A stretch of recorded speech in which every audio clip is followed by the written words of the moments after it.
الله وبركاته. بسم الله الرحمن الرحيم.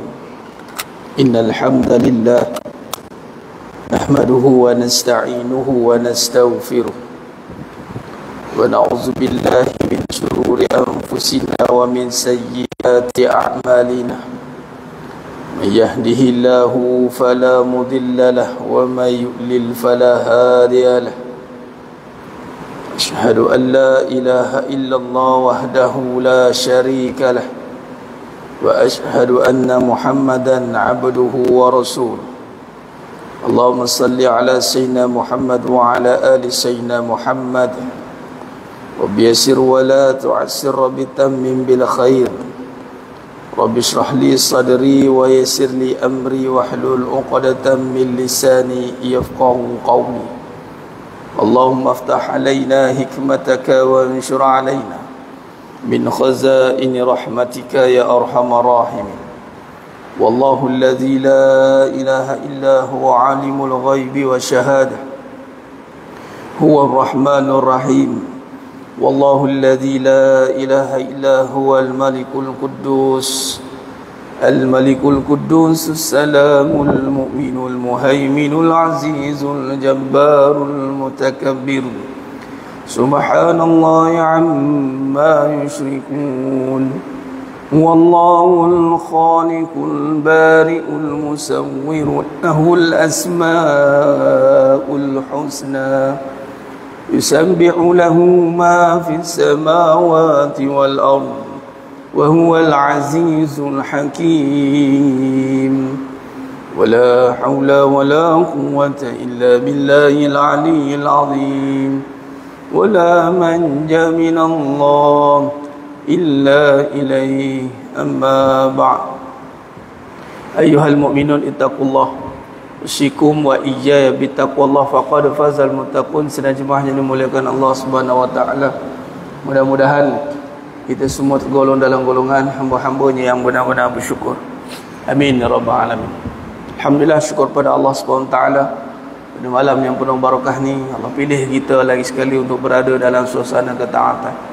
Allah pilih kita untuk duduk dalam raudhah min riyadil jannah, yakni taman-taman syurga.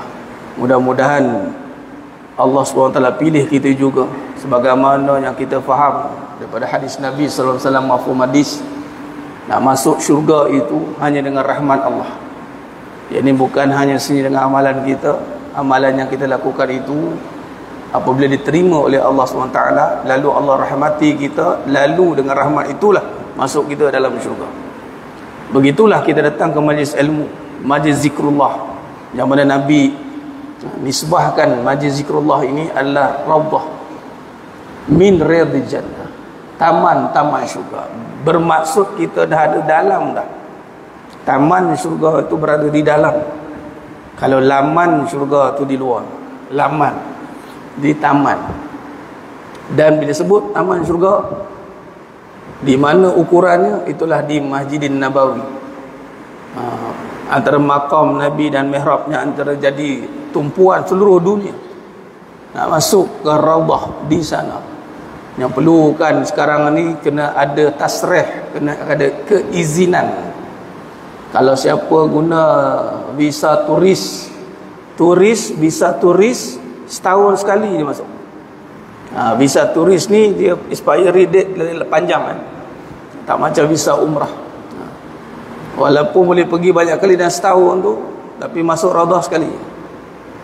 Jadi kalau dah tahun ni nak masuk, jumpa tahun depan. Macam itu punyalah restrictnya sekarang. Nak menunjukkan bahawasanya gambaran hikmah kita nampak syurga ini adalah pilihan Allah. Jadi kalau kita boleh nisbahkan majlis ilmu dengan taman syurga dan ibarat datang ke syurga, memang sahih pun kata Nabi SAW, bila keluar daripada rumah, kalau niat nak menuntut ilmu, tahu malam ni ada kuliah, kaki melangkah itu Allah mudahkan jalan ke syurga. Satu-satunya amalan yang Nabi kata jelas menterjemahkan nak mudah masuk syurga. Kita ni tak tahu amalan kita yang mana satu masuk syurga je masuk. Tak ada siapa boleh mendabik dada dengan amalan dia masuk syurga, tak boleh. Tetapi satu-satunya amalan yang Nabi kata kalau kita buat amalan ini, dipermudahkan masuk ke syurga. Itulah datang majlis ilmu. Jadi jemaah sekalian, kalau kita boleh rutinkan setiap malam, kita dah niat sungguh-sungguh, maka mudah-mudahan ia petanda lah, petanda sebagai isyarat kita sambil tu berharap, ya Allah, pilihlah aku ya Allah masuk syurga, sebagaimana kau mudahkan aku datang majlis ilmu ni, duduk dalam masjid itikaf, kau mudahkanlah aku untuk masuk ke syurga tanpa perlu hisap, tak perlu ditanya dari mana, tasrih mana, kita nak masuk syurga tanpa hisap. Doa lah sementara tengah hidup ni, Allah bagi peluang ni, doa makbul, doa minta syurga tanpa hisap. Jemaah yang muliakan Allah Taala, mengambil peluang malam ni, insya-Allah kita nak sentuh satu tajuk ni. Tajuk ni panjang, cuma kita ringkaskan perbahasan kita insya-Allah. Iaitu membincangkan tentang bahaya dunia. Bahaya dunia dan cara untuk mengatasi. Mengambil daripada surah At-Taha ayat 131. Taha 131. Allah SWT berfirman, wala tamuddanna 'ainaika ila ma matta'na bih. Yakni Allah berfirman yang bermaksud, dan janganlah engkau menujukkan pandangan kedua matamu dengan keinginan kepada apa yang telah kami berikan kepada mereka, azwajam minhum zahratal hayatid dunya, yakni golongan dari mereka kami berikan kepada beberapa golongan dari mereka yang kafir itu menikmatinya, yang merupakan keindahan kehidupan dunia ini. Akhir zaman ni mas sekalian, kita bahasa mudah begini, kita datang solat juga, tapi kadang Allah uji tengok orang yang Allah beri hidup dia, nampak seronok, menjadi anak, menjadi semua menjadi. Nak pula yang dalam ayat ni Allah kata orang kafir, tengok hidup dunia seronok. Seronok tu Allah kata jangan. Kita datang masjid dengan tengok orang yang waktu begini dia boleh pergi mana-mana dia nak, dia tak terikat dengan masjid, dia tak terikat dengan apa-apa hal, duit ada, apa ada, semua ada, dia nak pergi mana-mana easy, mudah, seronok. Kereta mewah. Akhir zaman lagi banyak pendekatan-pendekatan yang membawa pada keseronokan dunia dengan alasan kalau Islam kita mengislamisasikan dia. Kalau bahasa mudah kita sunatkan dia lah. Dunia ni kita untuk agama ustaz. Tapi lifestyle yang seronok dunia ini ada larangan dalam Quran, terkhusus pada orang kafir. Apa kata Allah? Kita tengok orang yang diberi dunia tu, kita kata tu bahagian dia ke, ataupun dia usaha dia dapat lah. Bagaimana kita nak tengok dunia dengan keindahan yang ada pada mereka, apatah lagi khusus dalam ayat ini orang kafir. Adakah kita nak mengatakan dalam hati masih ada sedikit kekesalan? Yalah, dia kat dunia boleh lah, tapi kita kan, kita tak boleh nak rasa bahawa dunia yang Allah bagi itu sebagai apa, untuk apa. Maka di dalam surah Taha ayat 31 Allah jawab, linaftinahum fi. Ini kena jelas. Apa kata Allah? Yang mana kami berikan kepada beberapa golongan dari mereka yang kafir itu menikmatinya, yang merupakan keindahan kehidupan dunia ini, untuk kami menguji mereka padanya. Jemaah sekalian, biasa kita faham disebut ujian, kita akan nampak pada keadaan kesusahan, kehancuran. Kehancuran yang membawa berbagai-bagai bentuk, kehilangan, kerosakan. Kita akan nampak. Kita pun kata ujian bagi dia. Sabarlah ya banyak-banyak. Ini ujian untuk kamu. Standard jemaah sekalian, ujian kita akan nisbahkan dengan kesusahan. Soalan, pernahkah kita mengatakan anak kita dapat kereta, dapat kerja, naik pangkat, kita kata ni ujian untuk kamu, untuk Allah menguji kamu? Dia belum bersyukur lagi tu. Tak boleh, dah seronok, belum lagi. Lepas ujian dan melepasi baru boleh bersyukur. Oh, melepasi ujian, syukur ya Allah. Atau dengan harta itu dia terus bersyukur dengan menambah ketaatan, barulah boleh. Tapi bila tengok saja dapat saja dunia ni mas sekalian, anak kita dapat kerja bagus, anak kita dapat kereta bagus, bagi pula kita kereta. Macam-macam trend sekarang kan, anak kerja bagus. Saya ada satu kisah bila sebut anak ni, ini kisah benar mas sekalian. Nanti saya minta izin kepada empunya badan, tak sebutlah siapa kan. Kalau dia dengar jadi pengajar untuk lain, pahala untuk dia lah. Saya dengar terkejut, dia minta pendapat saya. Ustaz, dia ibu tunggal lah, balu-balu, dah meninggal suami lama, umur 70 lebih dah, membesarkan anak dia 3 orang, 29 tahun membesarkan anak, masing-masing berpangkat, doktor semuanya, seorang pangkat ni, seorang pangkat ni, seorang pangkat ni. Tapi bila start kahwin mas sekalian, saya dengar kisah ni pun tarik nafas kita dengar. Mak nak datang ni, mak boleh drive ni, nak pergi rumah dia, dah bagi tahu dah mak nak datang. Tiba anak lelaki ni, tiga-tiga ni anak lelaki ni, mak, minta maaf mak, kita orang nak keluar. Mak dah on the way ni. Tak apalah mak, kita orang nak keluar, ada urusan. Padahal dah bagi tahu mak nak datang. Dalam suara telefon tu dengar suara isteri dia, tak apalah bang, tak apalah, biarlah mak tu. Yang mak membesarkan anak, sedih menangis. Saya kata Ajah, tak payahlah nak tangisi pasal anak tu, Ajah dah buat yang terbaik. Dia nak balas, itu dia punya pasal. Ajah jangan harapkan balasan dia, biarkan. Tapi ustaz macam mana, tak ada tapi-tapi dah. Hajah dah buat yang terbaik. Ialah 29 tahun suami meninggal, membesarkan anak-anak dia sampai semua doktorat, pangkat besar-besar. Tapi ya Rab, senang-senang semua. Tapi nak bagi masa mak datang, ya Allah, saya cakap apa, alhamdulillah ustaz, saya di rumah sendiri. Saya kata kalau saya numpang dengan anak, saya tak tahulah saya kat mana sekarang. Nak raya pernah mak datang, sampai mak, anak dia kata, mak boleh balik dulu lah mak, saya nak balik rumah belah sana.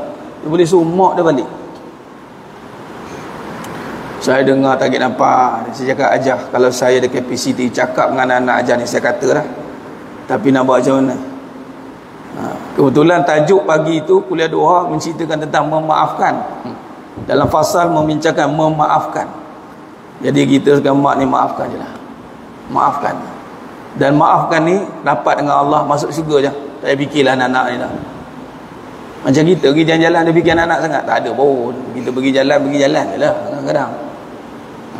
Macam itu ibarat ni nak masuk syurga maksudnya. Lagi pula anak yang buat kerja macam tu, kita doakan. Tapi nak bagi tahu ni, pernah tak kita bila anak-anak kita membesar dengan keindahan, dengan kesenangan. Kadang-kadang saya tengok video-video pendek mas sekalian, seorang anak menghadiahkan kereta rumah, menangis mak ayah. Betul lah tu, terharu. Tapi adakah mak atau ayah tu menasihati anak, mengatakan linaftinahum fi, kesenangan yang kau ada sekarang ni, yang kau boleh bagi kat aku sekarang, yang kau ada sekarang ni, untuk Allah menguji kamu. Baru kita tegak dengar ujian bah, ya. Dan kata Allah dalam surah At-Taha, ambil ayat ni, pegang, cari tafsir Ibn Katsir. Dalam terjemah tafsir Ibn Katsir mengatakan bahawa dalam Zahratad Dunya linaftinahum fi, Allah SWT menyatakan ramai yang gagal dengan kesenangan dunia. Ramai yang gagal dengan kesenangan yang Allah berikan pada dunia ni. Bahayanya itu adalah sehingga kita merasakan bahawa kesenangan itu tidak membawa kepada ujian. Itu bahaya. Kita tahu susah tu ujian, tahulah. Nak kena sabar. Kita susah ni sabar je nak. Kita makan ala kadar je nak. Sekarang kita tengah susah, kita berusaha je nak. Ni nasi, lauk kicap, panas-panas makan je nak. Sabar nak, sabar. Tapi bila dah ada kesenangan mas sekalian, pertama sekali, adakah kita boleh selarikan apa yang Allah kata dalam Quran? Allah kata dunia ini linaftinahum. Boleh tak kita mengekalkan pandangan bahawa dunia ini ujian untuk kita? Kalau rujuk dalam surah An-Naml ayat 40, bagaimana Nabi Sulaiman AS berdoa kepada Allah, meminta dunia dan sisi ini. Minta, Rabbi fili wahabli mulkan la yang bagi li ahadi min ba'di innaka antal wahhab. Allah bagi, tengok kerajaan Nabi Sulaiman AS. Tiada siapa tolak banding, memang Allah kabulkan. Dari dalam surah An-Naml ayat 40, ketika Ratu Balqis memuji Nabi Sulaiman AS kerana mempunyai kerajaan yang besar.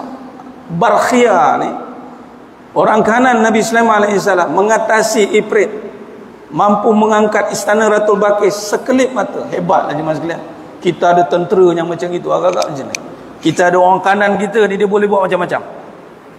Kamu hebat kamu, gitu. Apa dijawab Nabi Sulaiman AS? Haza min fadli Rabbi. Ini KPI, ini pun satu. Kadang-kadang boleh dapat, memang kita sebut alhamdulillah, tapi dalam alhamdulillah tu kita kata ini seakan macam bukan kurniaan Allah, ini usaha kita. Susah kita nampak dari Allah. Allah susah nak ujian. Tapi kalau senang dari kita. Allah juga, tapi 50-50. Walhal usaha tidak menyatakan hasil 100%. Usaha kalau dalam akidah Ahlussunnah wal Jamaah, ini bab akidah, bahaya pada akidah pula. Bahawasanya betapa ramai manusia ini tersalah faham dalam i'tiqad. Takbir juga Allahu Akbar. Dalam takbir tu tak qasad dia, tak bulat hati dia, tak tekad hati dia bahawasanya Allah Ta'ala Maha Besar yang mendatangkan semua yang ada di dunia ini, hidup dia apa saja Allah, bukan dia. Dia usaha je, hasil Allah. Tu akidah Ahlussunnah wal Jamaah. Bab kata almarhum Tuan Guru Datuk Seri Abu Hassan Din Al-Hafiz, beliau kata apa? Usaha pada manusia, rezeki pada Allah. Usahalah macam mana pun, rezeki tetap pada Allah. Walaupun ada yang isbat rezeki yang datang dengan usaha tadi, tetapi hakikatnya kita melihat apa yang kita ada hari ini, haza min fadli Rabbi. Kita keluar masjid, kita doa minta, as'aluka min fadli. Bila keluar dapat kereta, dapat rumah, dapat anak, naik pangkat, semua dapat. Nampak Allah ke tidak? Kalau nampak Allah, masjid penuh. Sebab semuanya ada Allah bagi. Dan Nabi Sulaiman AS menjawab apa? Setelah menjawab haza min fadli Rabbi, linabluwani, untuk menguji aku, ashkur, bersyukur, au akfur, atau kufur. Tapi hari ini orang nampak kesenangan dunia sebagai satu keseronokan. Ya, itu ujian. Seronok, ialah kita ni dah tak ada apalah, ini je lah yang ada. Walhal Allah terjemahkan pula, kita boleh solat datang masjid, boleh ada 7 surah yang berulang-ulang. Wa rizqu rabbaka khairun wa abqa. Hujung ayat Toha 131 ini Allah jawab, Allah tutup dengan wa rizqu rabbaka, wa rizqu rabbika khairun wa abqa.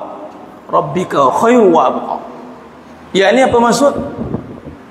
Sedang limpah kurnia Tuhanmu di akhirat lebih baik dan lebih kekal. Dalam tafsir Ibnu Katsir, wa rizqu rabbika khairun wa abqa, merujuk kepada dijawab dalam surah Al-Hijr ayat 86 87. Apa dia jemaah sekalian? Surah yang dibaca berulang-ulang kali, 7 ayat. Surah apa mas? 7 ayat yang dibaca berulang-ulang kali. Al-Fatihah dan Al-Quran. Tapi siapa yang boleh rasa dia boleh baca Fatihah, dia boleh solat, itu satu kurniaan yang besar. Atau kita telah ditutup dengan dunia yang menipu daya. Sila lagi pula minta maaf. Buat apa sekarang? Datang masjid je lah. Ni je lah yang ada. Nak buat apa lagi? Yang kamu boleh lah, kamu menguruskan bisnes juta-juta, bilion-bilion. Aku solat 5 waktu lah boleh. Al-Fatihah je lah. Kadang tu jangan main-main maslan. Bila sebut Al-Fatihah ni, ini boleh rujuk tafsir Ibnu Katsir. Surah Toha 131 rujuk tafsir Mukatsir. Jemaah sekalian akan jumpa perbahasan warizku rabbika khair wa abqa, itu Al-Fatihah. Al-Fatihah turun kepada kita jemaah sekalian. Dan Nabi SAW ada 2 surah yang turun pintu langit terbuka.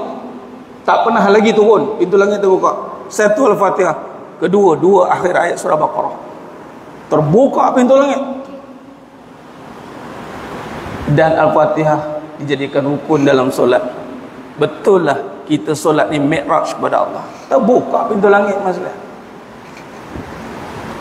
Kita tadi Isra' daripada rumah lah. Isra' diperjalankan. Tak semua orang boleh jalan atas masjid. Kita semua ni diperjalankan dari rumah ke masjid. Kalau Nabi SAW minal masjidil haram ila masjidil aqsa. Kemudian ke mana? Mi'raj. Dan solat ni sunnah mi'raj. Menghadap Allah.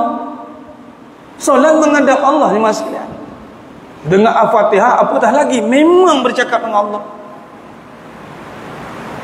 Tapi barang siapa yang boleh merasai atau dah tertutup, dah tawar hati sebab dunia, dah letih kita dengan dunia sehingga kan solat tu rasa kecil.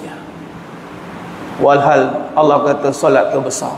Wa innaha lakabiratun illa 'alal khashi'in. Sesungguhnya solat amat berat melainkan pada orang yang khashi'in, yang khusyuk, yakni orang yang yakin dia kembali berjumpa Allah. Allazina yazununa annahum mulaqu rabbihim wa annahum ilaihi raji'un. Tidak melihat masalah. Orang melihat masalah tadi nak senang kan, bila dah selesai dia rasa gembira. Walhal masalah paling besar untuk kita senang solat. Kalau kita boleh senang solat, kita senang semuanya. Kalau kita susah solat, kita susah semuanya. Tapi barang siapa boleh melihat masalah solat ni masalah besar dalam hidup dia, barang siapa tak melihat solat ni masalah besar dalam hidup dia, Allah besarkan semua masalahnya ada. Tapi barang siapa yang melihat masalah yang paling besar itu adalah solat, Allah kecilkan semua masalah. Sebab tu dalam solat Allahu Akbar, qasar, yang lain semua kecil. Hutang ke, apa ke, orang nak santau ke, orang nak apa ke, buatlah. Aku akan berhadapan dengan Allah yang Maha Besar. Itu cara dah. Tidak membesarkan masalah, tapi membesarkan Allah. Itu tugas kita.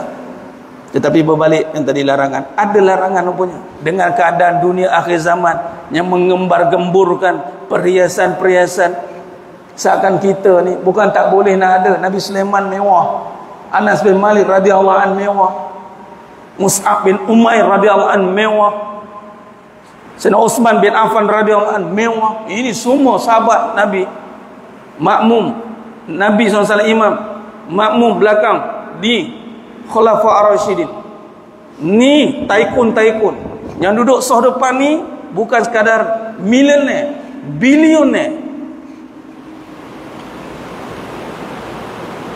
Minta maaf lah kalau saya boleh buat statement susah nak jumpa bilioner lah dekat soh depan. Kalau jumpa, kalau saya terasa jumpa saya, Ustaz cakap tu saya bilioner. Oh, saya nak salam. Itu nama nak pancing kan? Itu okey. Susahnya saya nak jumpa bilioner untuk jadi soh yang pertama ni. Kalau dia tercabar, dia jumpa saya. Ustaz jangan cakap saya bilioner. Saya nak salam. Sebab di belakang Nabi SAW ini bukan kaleng-kaleng, bukan biasa-biasa punya manusia. Dari segi harta nombor 1, dari segi kepribadian nombor 1. Sebab apa? Sebab Nabi SAW itu qudwatun hasanah, perfect. Jadi yang belakang bukan yang main-main.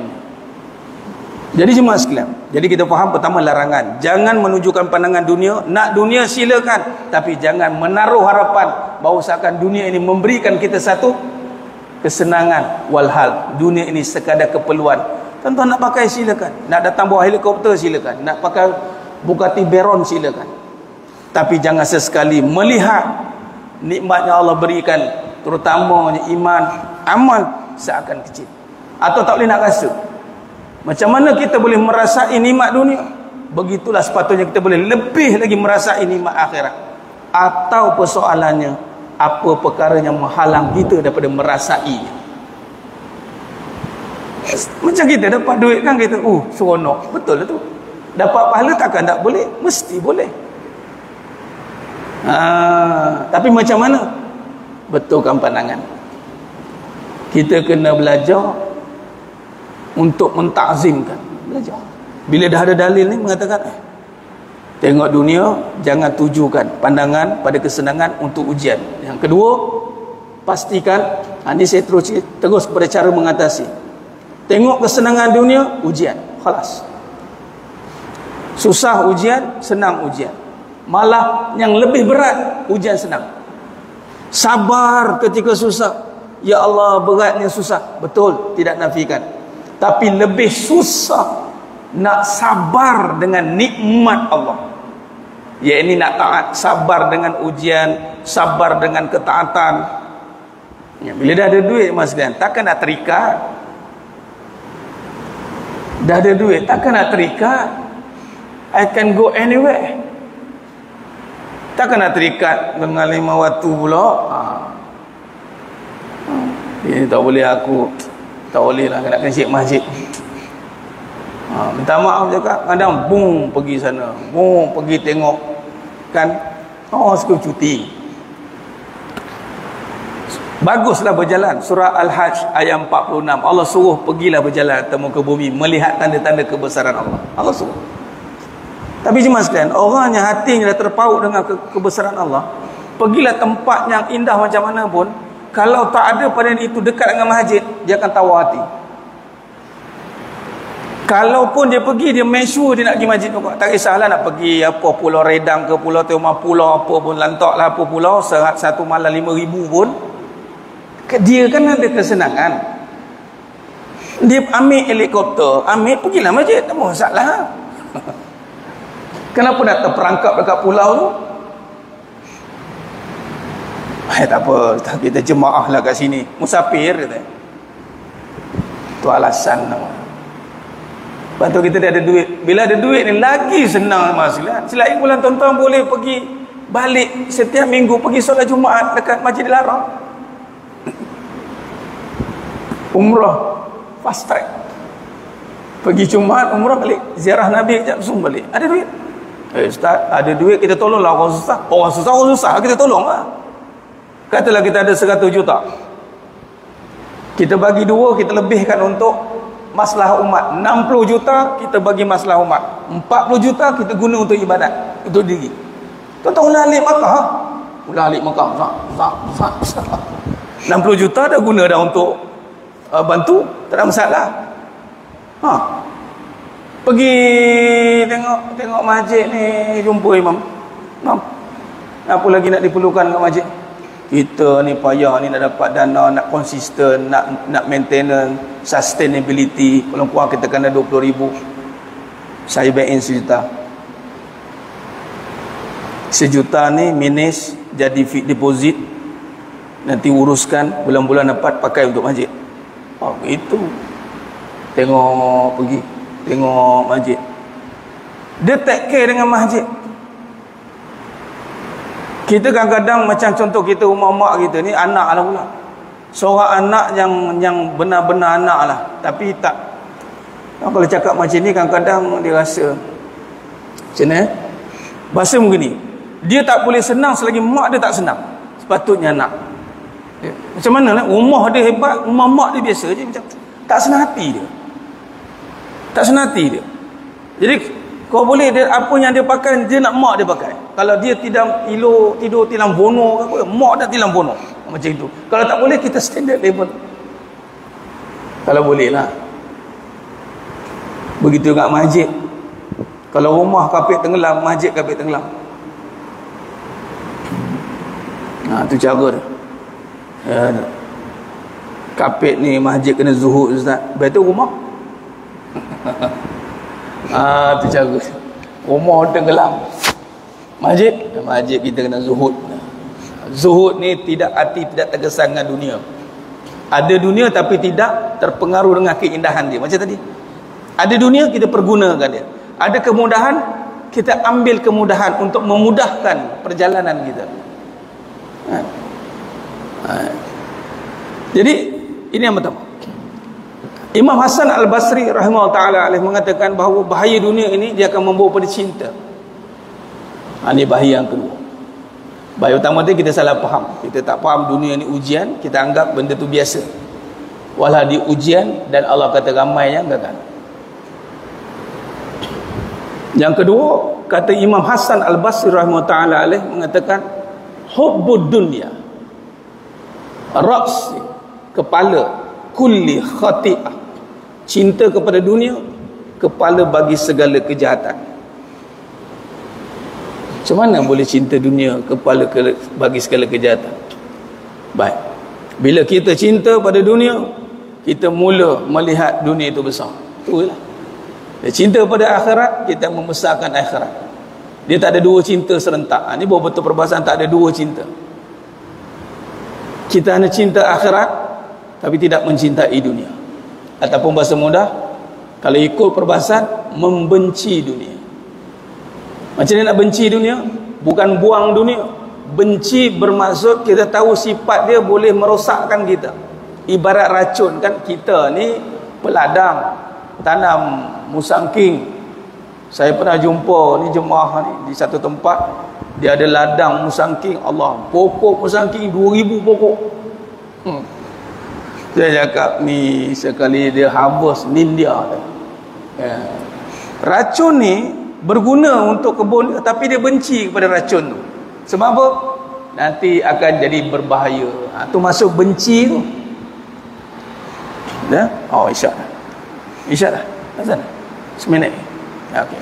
Kita bagi laluan Azan.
Allah.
لا إله إلا الله. اللهم رب هذه والصلاة القائمة آت سيدنا محمد الوسيلة وبعث مقام محمود إنك لا تخلف الميعاد. اللهم صل على سيدنا محمد وعلى آل سيدنا محمد. Sedang jemaah yang muliakan Allah SWT. Kita sambung sikit, kemudian kita buat kesimpulan. Kata Imam Hasan Al-Basri rahimahullah ta'ala alaih, berkenaan tadi kata-kata beliau, hubbud dunya ra'su kulli khati'ah, cinta dunia. Dunia ni dia membawa kepada suka, lama-lama suka jatuh cinta. Dari mata turun ke hati. Akhirat tak nampak je masalah. Itu bahaya. Kan? Pahala tak nampak, harta nampak, nampak. Lama-lama bila tak nampak dan nak tengok pula bukan dengan mata kepala, nak latih mata hati, kena bersihkan hati. Dibiar adalah selain tu tak nampak pahala. Dan so dibiarkan dia. Bila dibiar, tak apalah. Harta dia tentu dominan kita. Lama-lama kita duk suka dia. Bila suka kita cinta, bila cinta kita utamakan dia. Ni yang bahaya. Bila dunia jadi keutamaan, habis. SOP dah salah. Bila SOP salah, maka berlakulah kehancuran. Itu yang kedua, dunia tidak akan buat kita rasa hina. Itu bahaya. Contoh, walhal si kita ni bersifat hina. Ini tasawuf. Di sisi Allah apatah lagi, kalau lebih mahal dunia dengan pahala, mahal lagi pahala. Tengok, makin banyak pahala, patutnya orang yang benar-benar makin banyak pahala.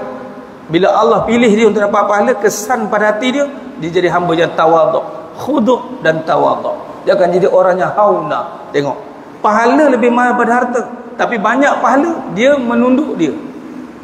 Tapi banyak harta tanpa pahala, berbangga dia. Jadi sombong dah. Kalau dia dapat satu perkara kereta yang mewah, minta maaf cakap kalau siapa yang pakai, hati-hati. Bagi tahu saya, mana kereta mewah yang pakai rasa hina. Sila hari bulan, kalau parking sebelah kereta yang tak berapa tu, rasa kecil di kita besar. Tu meremeh kan, tu bahaya. Saya bercakap, saya pakai, bukan kereta lah, motor. Allah bagi saya. Kalau bawa motor memang sekalian, motor tu boleh besar. Bahayanya, dia tengok motor lain kecil, motor dia besar. Benda ni makan dalam hati. Kalau tak pegang, tak tahu, tak cakap. Nak tahu, pegang dulu. Tengok macam mana handle. Kadang-kadang orang tak nak sebab dia tak mampu mungkin. Dia tak nak, tak payahlah. Tapi kalau ada, boleh juga. Boleh juga. Ini bukan soal boleh juga. Nak pegang pakai, tak masalah. Tapi bila ada, jangan pernah rasa mulia. Biasa kan kita kata jangan pernah rasa mulia dengan amal. Sama, jangan pernah rasa mulia dengan dunia. Malah jangan muliakan dunia. Tapi hari ni hina manusia melarat. Macam itulah perkataan dia.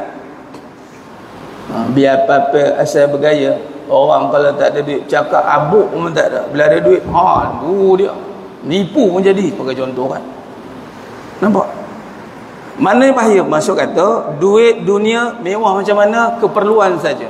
Kemewahan dunia sepatutnya bukan untuk perhiasan. Dunia memang akan jadi perhiasan, tapi jangan termakan dengan perhiasan. Kalau dia mahal, pastikan dia manfaat. Beli kereta mahal-mahal mesti bermanfaat. Beli barang mahal-mahal mesti bermanfaat. Dipanggil kualiti. Tak apalah, Islam tak larang. Malah Nabi SAW kalau buka Syama'il Muhammadiyah, pedang Nabi antara pedang yang paling berkualiti. Pedang Salahuddin Al-Ayyubi, kalau ada ni, kalau nak buat sampai sekarang tak terbuat. Kalau nak buat, mahal dia amat. Barang berkualiti, semua barang mahal. Nabi SAW pakai kasut kulit. Boleh buka kat Syama'il Muhammadiyah. Berapa harga kasut kulit? Mahal. 200, 300. Kalau tengok 200 ke atas, kulit tu. Tak salah, pakailah. Harga kasut berapa? 10,000 pakai. Tapi biarlah kat kaki, janganlah naik ke hati pula. Pakai 20,000 ni. Apa masalah? 20,000 biar, pijaklah dia. Tuan-tuan nak pakai, tuan-tuan ada duit, pakai. Tapi kan Allah tanya, jawab je lah. Allah tanya, kenapa boleh 20,000? Kerana aku nak hinakan dia. Silakan. Cara dia macam itu. Tuan-tuan ada, kau nak hinakan dia. Hinakan macam mana? Heret dia untuk agama.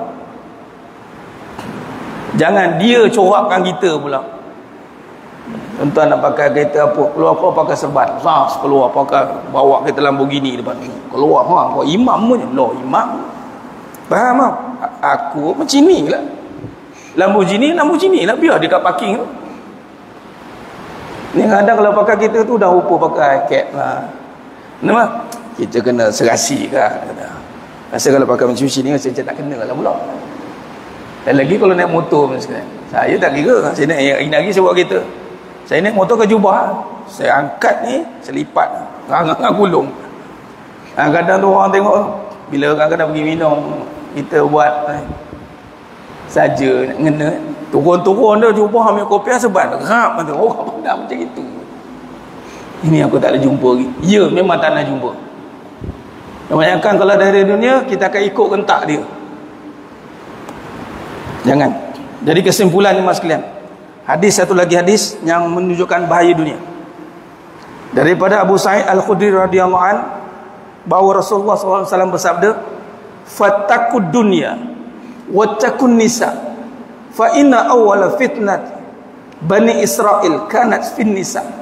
Maksudnya berhati-hatilah dengan dunia. Nampak? Nabi kita, hati-hati.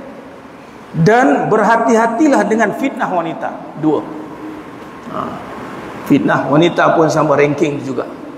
Sesungguhnya fitnah terawal yang berlaku pada golongan Bani Israel adalah pada wanita. Ini nak tekankan pada wanita lah secara hadis ni. Cuma Nabi mulakan dengan fattaqud dunya. Hati-hati dengan dunia. Dunia ni sebagaimana kita bincangkan tadi, dia boleh mengubah sudut pandang kita. Beramal juga, tapi memandang kita pada dunia dengan pandangan yang salah, dengan apa yang telah Allah syariatkan. Itu kena perbetulkan muslim. Barulah kita insya-Allah, kalau boleh betulkan, mudah-mudahan akhir zaman tuan. Saya kira tadi imam pun baca doa kunut, kita doa minta hancurkan Zionis. Tuan-tuan, sekarang ni zaman saya kira lah, apabila ada poster naik sekalian daripada Al Jazeera punya news, 25,000 syahid 3 bulan. Depa ratah 25,000 sekalian. Sampai sekarang dah masuk pun AJC dah, apa? Mahkamah tu dah declare dah genocide, pun tak boleh berhenti lagi tu. Agak-agak kita di zaman mana je mas sekalian? Zaman yang mana kamu akan diratah oleh musuh Islam seperti makanan. Sahabat dengar panik, dan saya kira zaman tu dah sampai. Nah, sahabat dengar panik, kenapa ya Rasul, kami sedikit? Nabi jawab, tidak, bahkan kamu ramai. tetapi ibarat buih ketika di atas permukaan laut. Allah cabut perasaan takut musuh terhadap kita, dan Allah campakkan dalam hati umat Islam ketika itu penyakit wahan. Ma huwal wahnu ya Rasulullah? Hubbud dunya wa karahiyatul maut. Cintakan dunia dan bencikan kematian. Jadi balikkan balik perbahasan ini. Kita tawan balik dunia dengan cara yang benar. Tu.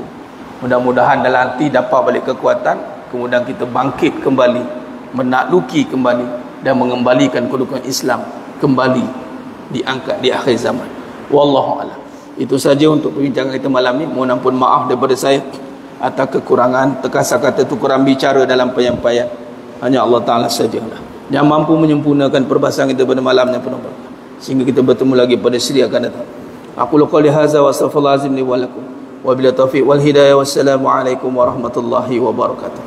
Tangguh dengan tasbih kafarah dan suratul asr. Subhanakallahumma wa bihamdika asyhadu an la ilaha illa anta Bismillahirrahmanirrahim. Wal 'asri inna al-insana ila alladhina amanu wa amilus salihati tawassaw bil haqqi wa tawassaw bis sabr. Wallahu a'lam bis-shawab.